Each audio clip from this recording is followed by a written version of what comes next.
Hello and welcome to बिटनिंग। साथ में मिलकर शुरू करते हैं जिंदगी की दूसरी इनिंग।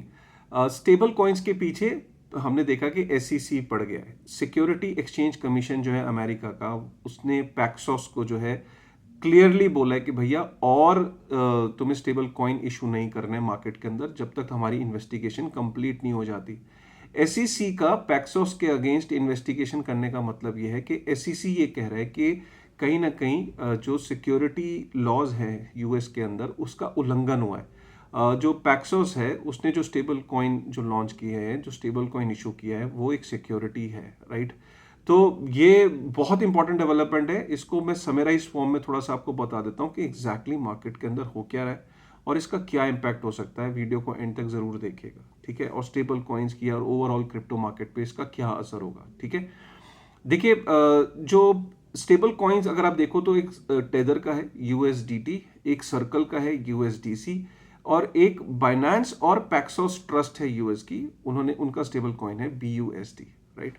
अब ये जो तीनों स्टेबल कॉइन्स हैं, अगर हम टोटल स्टेबल कॉइन्स देखें तो ये तीन सबसे पॉपुलर हैं। ये तीनों का पॉपुलैरिटी का कारण ये है कि एक स्टेबल कॉइन के पीछे जो वैल्यू है वो एक यूएस डॉलर की वैल्यू होती है, राइट। तो अगर मैं यूएसडीटी बोलता हूँ या एक बीयूएसडी बोलता हूँ तो उसके पीछे एक यूएस डॉलर की वैल्यू है।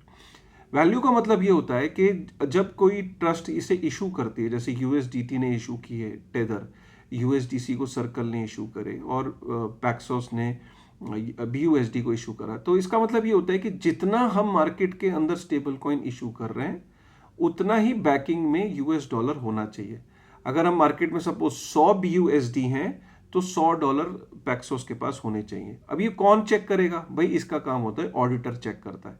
तो ये कंपनीज क्या करती हैं, time to time audit report present करती हैं कि जितना हमारा मार्केट के अंदर स्टेबल कॉइन है उतना ही हमारे बैकिंग में डॉलर है। तो उसको जो ऑडिट फर्म्स है बड़ी बड़ी, जैसे कि बिग फोर है या और बड़ी बड़ी कंपनीज है यूएस में, वो ऑडिट करती रहती है और टाइम टू टाइम ये ऑडिट रिपोर्ट्स देती रहती है। हालांकि वो बात अलग है कि टेदर को लेके काफ़ी बारी ये न्यूज़ आई कि टेदर जो है उसकी बैकिंग 100% डॉलर से नहीं है, बैकिंग में कमी है। तो काफ़ी रिपोर्ट्स ऐसी आती रहीं। अभी हुआ क्या कि रिसेंटली आप देखो कि ये आपस में कितना ज़्यादा फियर्स कंपटीशन है। और कंपटीशन क्या बोलें यार, आप ये देखो कि सर्कल ने, जो यूएसडीसी की कंपनी है, उन्होंने टिप ऑफ किया रेगुलेटर को, और रेगुलेटर को बोला कि जो पैक्सोस है उसकी बैकिंग 100% नहीं है। ये इन्होंने लास्ट विंटर्स में 2022 का जो विंटर्स था उसमें ये बात रेगुलेटर को बोली, टिप ऑफ किया कि हमारे गुप्त सूत्रों से पता लगा है कि हमारी जो कॉम्पिटिटर है पैक्सोस, जो बीयूएसडी को इशू करता है, उसके पास पूरी बैकिंग नहीं है। आप सोचो कि पैक्सोस के अंदर क्योंकि बाइनेंस शामिल है, तो मुझे ऐसा लगता है क्योंकि वहाँ बाइनेंस शामिल है तो इसको यूएसडीसी अपने कॉम्पिटिटर के बारे में टिप ऑफ कर रहा है, और उसके टिप ऑफ करने के बाद आप बीयूएसडी के पीछे पड़ गए, पैक्सोस के पीछे पड़ गए। ये बात मुझे हजम नहीं हो रही। ये क्लियर इंडिकेशन है, इट्स अ क्लियर इंडिकेशन कि आप ये लेके चलो कि कहीं ना कहीं जो अमेरिकन कंपनीज हैं, कहने को पैक्सोस भी अमेरिकन है, लेकिन पैक्सोस और बाइनेंस का कहीं ना कहीं पार्टनरशिप है। तो अमेरिकन कंपनीज तो अमेरिका के कंट्रोल में है, चाहे वो टेदर है, चाहे वो यूएसडीसी है, चाहे यूएसडीटी, वो तो कहीं ना कहीं उनके कंट्रोल में है। लेकिन जो चीज़ उनके कंट्रोल में नहीं है वो बाइनेंस कभी भी उनके कंट्रोल में नहीं रहा। वो कभी नहीं चाहेंगे कि जो स्टेबल कॉइन मार्केट जो ये बूम कर रही है उसके अंदर जो जो यूएस डॉलर को जो इशू कर रहा है वो उसमें एक एंटिटी वो भी है जो उनकी नहीं है। तो बाइनेंस अमेरिकन कंपनी नहीं है, सीजी अमेरिकन नेशनल नहीं है, समझते रहना बात को। तो कहीं क्या ये वो टारगेट किया गया है बीयूएसडी को? हालांकि अभी इन्वेस्टिगेशन होगी, उसमें पता लगेगा, क्या पता बीयूएसडी प्रूव ना कर पाए। लेकिन बीयूएसडी का कहना है कि वो कंप्लीटली ऑडिटेबल हैं, उन्होंने टाइम टू टाइम रिपोर्ट्स दी हैं, बिग फोर से उन्होंने ऑडिट कराया है। ये अचानक हमारे ऊपर ये अटैक किस बात का? और वो भी एक रिपोर्ट के मुताबिक कि यूएसडीसी के टिप ऑफ पे ये खबर निकल के आ रही है।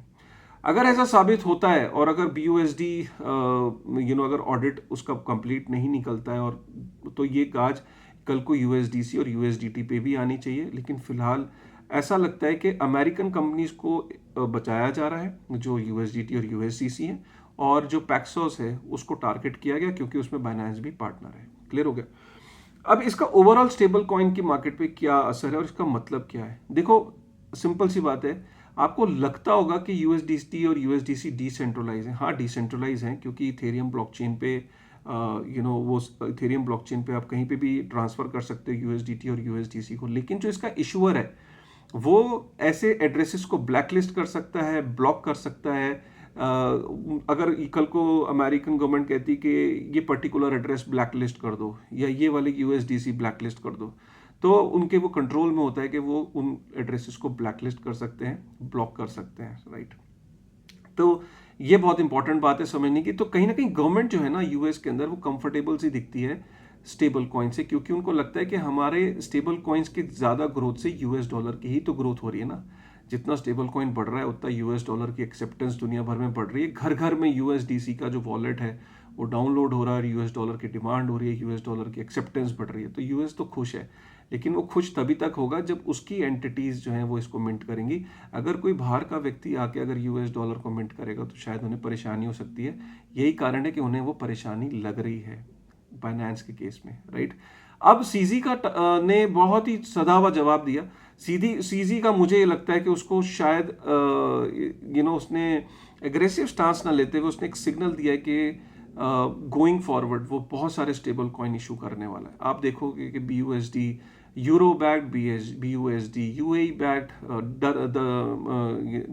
दिनार बेस्ड, और मिडल ईस्ट की कुछ जो पेट्रोलियम बेस्ड जो स्ट्रॉन्ग नेशंस हैं उनके करेंसी बैक्ड, तो अलग अलग तरीके के स्टेबल कॉइन्स आप इशू देख सकते हो कि सीजी जो है हो सकता है कि अब वो बहुत सारे स्टेबल कॉइन्स बीयूएसडी के पीछे उसकी बैकिंग के द्वारा वो रिलीज कर सकता है, राइट। एक चीज तो क्लियर हो गई कि एसईसी जब से एफटीएक्स का सिनेरियो हो, और एफटीएक्स के अंदर गैरी गैंसलर का भी नाम आ रहा था, एफटीएक्स के अंदर एसईसी का जो ढीलापन है, जो रवैया है, उसका भी नाम ये आया कि एसईसी जिम्मेदार है क्योंकि एसईसी ने टाइम रहते कड़े स्टेप नहीं उठाए, जिसकी वजह से एफटीएक्स जैसा सिनेरियो हुआ। एफटीएक्स इस साल कड़े रूप से चीज़ों के पीछे आने वाला है। वो काफ़ी सारी चीज़ों को सिक्योरिटीज़ कहता ही आया है, वो यहाँ पे प्रूव करने पे लगा है कि काफ़ी सारे क्रिप्टो सिक्योरिटीज़ हैं और सिक्योरिटीज़ की तरह डील करते हैं। सिक्योरिटीज़ बेसिकली मैं थोड़ा सा लास्ट में जाते जाते बता दूं कि सिक्योरिटीज़ का एक हार्वे टेस्ट है अमेरिका के अंदर, उसके अंदर से सारे फाइनेंशियल कॉन्ट्रैक्ट्स को देखा जाता है। हार्वे टेस्ट का लेंस के अंदर देखा जाता है। अगर वो हार्वे टेस्ट का लेंस में फेल हो गया तो वो सिक्योरिटी है, अगर पास हो गया तो वो सिक्योरिटी नहीं है। तो हार्वे टेस्ट कहता है कि कोई भी फाइनेंशियल कॉन्ट्रैक्ट या कोई भी प्रोजेक्ट सिक्योरिटी है अगर उसमें 4 चीज़ें हैं।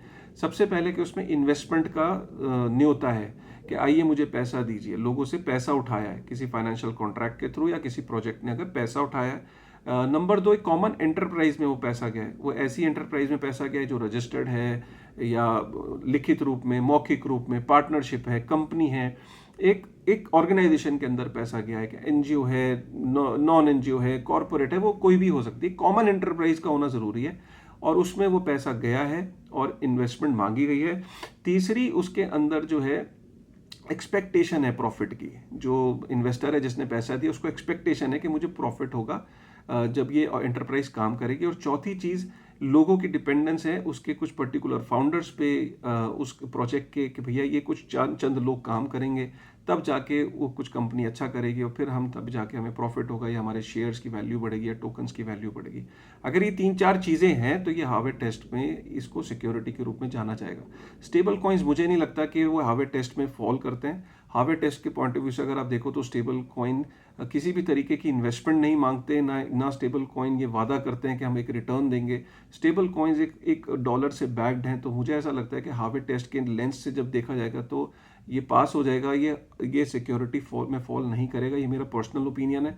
लेकिन एक तरीके की अड़चनों को डालना, हर्डल्स को क्रिएट करना एक क्लियर सिग्नल है कि going forward SEC is going to come strong. और यूएसडीसी का यहाँ पे टिप ऑफ करना, ये समझ नहीं आया कि यूएसडीसी और यूएसडीटी को छोड़ के बीयूएसडी के अगेंस्ट पढ़ना। मैं कहता हूँ कि अगर पूरी इंडस्ट्री में स्टेबल कॉइन्स के पीछे पड़ी होती एसईसी तो बात समझ में आती, लेकिन यहाँ पे किसी एक पर्टिकुलर कंपनी को टारगेट करना मतलब मुझे थोड़ा सा आश्चर्यचकित करता है, सरप्राइज फील करता है।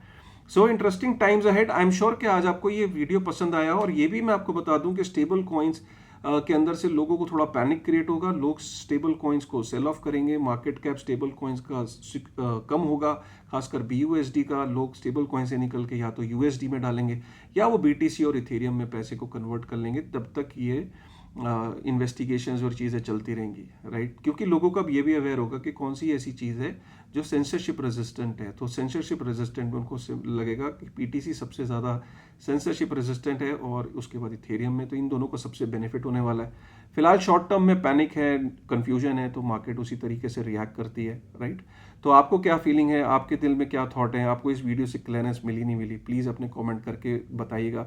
आपके इसी कमेंट्स, लाइक, सब्सक्राइब की वजह से ये चैनल बहुत एक्सपोनेंशियली ग्रो कर रहा है। Thank you very much for this.